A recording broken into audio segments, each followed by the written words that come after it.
बिस्मिल्लाहिर्रहमानिर्रहीम। अस्सलाम वालेकुम। मैं समी इब्राहिम और आप देख रहे हैं हमारा सोशल मीडिया समी इब्राहिम ऑफिशियल। इमरान खान साहब ने पार्टी को हदायत की है कि वो अपने आप को तैयार रखे और ईद के बाद एक मुल्क गिर एहतजाजी तहरीक चलाने का फ़ैसला किया गया है। उस तहरीक से पहले तलबा से, वकला से, मज़दूर यूनियन से और सिविल सोसाइटी से रब्ता किया जाएगा। एक भरपूर कैंपेन की जाएगी और उसके बाद फिर एक भरपूर एहतजाज किया जाएगा जो पूरे मुल्क में होगा। इमरान खान साहब ने आज बताया कि जो अदलिया पर पाबंदी और उसकी जो इंडिपेंडेंस है उस पर अगर कंप्रोमाइज़ कबूल कर लिया गया तो पाकिस्तान जिस तेज़ी से जा रहा है गहराई में दलदल की, उसको बचाना बहुत मुश्किल हो जाएगा और फिर इसकी वापसी जो है वो बहुत मुश्किल होगी। तो कौम तैयार रहे, पार्टी तैयार रहे और ईद के बाद एक बड़ी तहरीक जो है वो चलाई जाएगी। पिछले वीलॉग में मैंने ज़िक्र किया था कि वो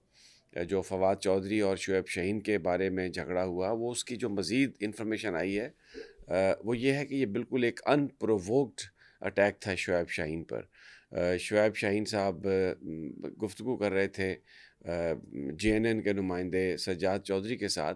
जब पीछे से आके तो उन्हें फवाद चौधरी साहब ने कहा कि तुम एजेंसियों के टाउट हो, 5-5 हज़ार रुपये लेते हो और ये करते हो, और उसके बाद उन्होंने उन पर हमला कर दिया। जेल के अंदर शुएब शाहीन साहब ने ये बात इमरान खान साहब के वो नोटिस में लेके आए। सोशल मीडिया पर कुछ पीटीआई के रहनुमाओं की ये बात चल रही है, जिसमें ज़रताज गुल भी शामिल हैं, कि जी वो तो 4 घंटे वहाँ पे रहीं और किसी ने उनके सामने ज़िक्र नहीं किया इमरान खान साहब को शुएब शाहीन की लड़ाई का। बिल्कुल हो सकता है कि ये ज़िक्र उनके सामने ना हुआ हो, लेकिन खान साहब के सामने ये ज़िक्र हुआ। शुएब शाहीन साहब ने जो बाद में दावा किया फैसल चौधरी ने कि इमरान खान साहब ने सुलह करवा दी है, शुएब शाहीन ने इस बात की बिल्कुल तरदीद की। उन्होंने कहा कि किसकी सुलह किसके साथ, वो कभी भी इमरान खान इनके साथ फवाद चौधरी के साथ सुलह नहीं करेंगे और उन्होंने और ना ही इमरान खान साहब ने कहा है शुएब शाहीन को कि वो फवाद चौधरी से सुलह कर लें। ये शुएब शाहीन ने बिल्कुल इस बात की तरदीद की है और उन्होंने साथ ये भी कहा है कि इंक्वायरी ऑर्डर पार्टी के अंदर इसलिए नहीं की गई इस सारे वाक़े की क्योंकि फवाद चौधरी पीटीआई के रुकन नहीं हैं। फवाद चौधरी को इमरान खान साहब पैगाम दे चुके हैं कि आपकी पीटीआई में कोई गुंजाइश नहीं, और शुएब शाहीन का कहना है कि ये जो हमला उन पर हुआ ये भी इसीलिए हुआ कि उन्होंने बाहर आकर इमरान खान साहब का ये पैगाम दिया था कि आप बता दें पार्टी को कि फवाद चौधरी का हमसे कोई ताल्लुक़ नहीं। अब अंदर की जो सूरत हाल है उसमें गुज़श्ता चंद जो पेशियाँ हैं GHQ हमला केस में बहुत सारे मुल्ज़मान जो हैं उनको अंदर जाने की इजाज़त दी गई है। तहरीक इंसाफ के अंदर ये सोच है कि ऐसे बहुत सारे लोग जो पार्टी छोड़ गए थे प्रेस कॉन्फ्रेंसेस करके, उनको एक तरह से इमरान खान तक दोबारा एक्सेस दी गई बातचीत करने के लिए, क्योंकि इमरान खान भी एक तरह से कैद तन्हाई में है वहाँ पर कि कोई बंदा उनसे नहीं मिलता। तो जब वो कमरा अदालत में आते हैं तो ये बहुत सारे लोगों के साथ उनकी जब इंटरेक्शन होती है तो वो इस मौके को इस्तेमाल करते हैं लोगों की बात सुनने के लिए। उस चीज़ को बुनियाद बनाकर फिर बाहर आके जो गुफ्तगू की जा रही है वो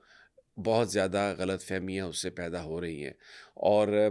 पार्टी के अंदर कुछ लोगों का ख़्याल है कि आज का ये जो वाक़या है ये सलमान अकरम राजा साहब के लिए भी एक पैगाम हो सकता है, सलमान सफदर साहब के लिए भी एक पैगाम हो सकता है कि जो लोग इमरान खान के साथ खड़े होकर उनके मुकदमात की पैरवी कर रहे हैं, उनके लिए ये पैगाम हो सकता है कि आप इसको समझें कि ये बात आपके साथ भी हो सकती है। और फिर बहुत सारी गलत चीज़ें भी इमरान खान साहब को दी जाती हैं। आज जो एक इन्फॉर्मेशन दी गई गलत, वो ये थी कि जो कश्मीर के अंदर जो कश्मीर एक्शन कमेटी है जिन्होंने 3-4 दफ़ा भरपूर एहतजाज किए। सबसे पहला तो उन्होंने एहतजाज किया जब वहाँ पर बिजली की कीमतें जो थीं वो बढ़ा दी गईं तो कश्मीर पूरा उठ खड़ा हुआ। सियासी जमातें उस प्रोसेस में शरीक नहीं थीं और लोगों ने अपनी मदद आप के तहत जो अवाम है उन्होंने ये एहतजाजी कमेटी बना के तो जो कश्मीर की इंतज़ामिया थी उसको बेबस कर दिया। पाकिस्तान से भी जो एजेंसीज़ को भेजा गया उनका कला कमा करने के लिए, लेकिन बिल आखिर हुकूमत ने घुटने टेके اور کشمیریوں کی ڈیمانڈ پوری کر کے بجلی کی قیمتوں میں کمی کی گئی۔ پھر اس کے بعد جیسے پاکستان میں پیکا ایکٹ نافذ کیا گیا، کشمیر میں ایک صدارتی آرڈیننس نافذ کر کے لوگوں کی زبان بندی کی گئی، کشمیریوں نے اس کو بھی ماننے سے انکار کر دیا، اور پھر جو مین پولیٹیکل پارٹیز تھیں وہ ارریلیونٹ ہوئیں، اور جو ایکشن کمیٹی ہے انہوں نے بے بس کر دیا۔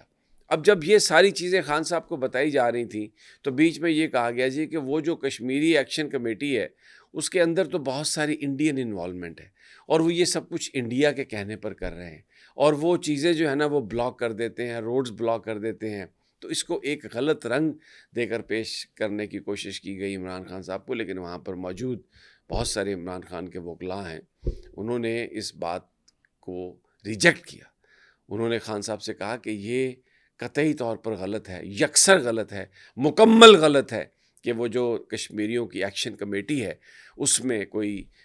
بھارتی انفلوئنس ہے، وہ لوگوں کی ڈیمانڈ ہے، اور پولیٹیکل پارٹیز کیونکہ کمپرومائز کر چکی ہیں، یہ ساری قیادت کمپرومائز کر چکی ہے، اس لیے لوگ ان کی طرف نہیں دیکھتے اور اپنی مدد آپ کے تحت وہ دیکھتے ہیں۔ تو خان صاحب نے اس بات کو بڑا سراہا، انہوں نے کہا کہ یہ پاکستان کو اس سے سبق سیکھنا چاہیے اور احتجاج اسی انداز میں کرنا چاہیے، کیونکہ وہاں پر بہت سارے لوگ ہیں، ایون جو سلمان اکرم راجہ صاحب ہیں، سلمان صفدر صاحب ہیں، خالد یوسف چودھری ایڈوکیٹ ہیں، اور بھی بہت سارے، فیصل چودھری ایڈوکیٹ ہیں، راجہ متین ہیں، تو وہ سارے کے سارے اس چیز کو جو جب بھی کوئی ایسی بات ہو تو وہ اس کو ایکسپلین کرتے ہیں۔ لیکن یہ بات پی ٹی آئی محسوس کر رہی ہے کہ تاریخ جو ہے جی ایچ کیو حملہ کیس کی، اس میں بہت سارے ایسے لوگوں کو جو پارٹی چھوڑ گئے تھے وہ پارٹی کے لیڈر بنتے ہیں جا کے، اور خان صاحب کیونکہ سب کی بات سنتے ہیں تو وہ پھر انہیں یہ بات، اس طرح کی جو غلط چیزیں ہیں وہ بھی ان کو فراہم کرتے ہیں۔ لیکن اب اس کا کچھ نہ کچھ ضرور پارٹی اس کو سیریسلی اس کا نوٹس لیا انہوں نے، اور اس کو وہ دیکھ رہے ہیں کہ یہ جو سارا واقعہ ہوا ہے یہ کیا ہے۔ لیکن شعیب شاہین اور فواد چودھری کے بیچ میں جو یہ اطلاع دی گئی کہ ان کا کوئی راضی نامہ ہو گیا اور خان صاحب نے کوئی صلح کروا دی ہے اور اب وہ آپس میں شیر و شکر ہو گئے ہیں، یہ بات قطعی طور پہ غلط ہے، کیونکہ شعیب شاہین ایڈوکیٹ کا یہ کہنا ہے کہ وہ کبھی اس طرح کی بات نہیں کریں گے، اور انہوں نے بڑے سخت الفاظ استعمال کیے ہیں فواد چودھری کی طرف سے۔ یہ مجھے اس بات کی ذرائع نے کنفرمیشن دی ہے کہ جو فواد صاحب کی اہلیہ ہیں انہوں نے کہا خان صاحب سے کہ آپ فواد چودھری کی اور شعیب شاہین کی، ان دونوں کی صلح کروا دیں، لیکن خان صاحب نے اس بات کی طرف توجہ نہیں دی، اور انہوں نے کہا کہ یہ لوگ جو کچھ، انہوں نے کہا کہ یہ بچوں کی طرح یہ لڑائی ہوئی ہے اور لڑتے ہیں، یہ بات خان صاحب نے کہی، لیکن انہوں نے بالکل اس کو کوئی اس کو کوشش نہیں کی اس معاملے میں، اور اس کو چھوڑ دیا۔ اور شعیب شاہین نے اس کی ایکسپلینیشن جو میں آپ کو پہلے بتا چکا ہوں کہ کیونکہ فواد چودھری پارٹی کے ممبر نہیں ہے، رکن نہیں ہے، اس لیے کوئی نہیں انکوائری ان کے خلاف ہو سکتی پارٹی میں، اور وہ کوئی ایف آئی آر درج نہیں کریں گے، کیونکہ ایسے لوگوں کا علاج ان کے مطابق ایف آئی آر سے نہیں ہوتا۔ تو یہ جناب اڈیالہ جیل سے تازہ ترین آئی ہے، تو انشاءاللہ اگلی ویڈیو میں جلد ملاقات ہوگی۔ اجازت دیجیے، اللہ نگہبان۔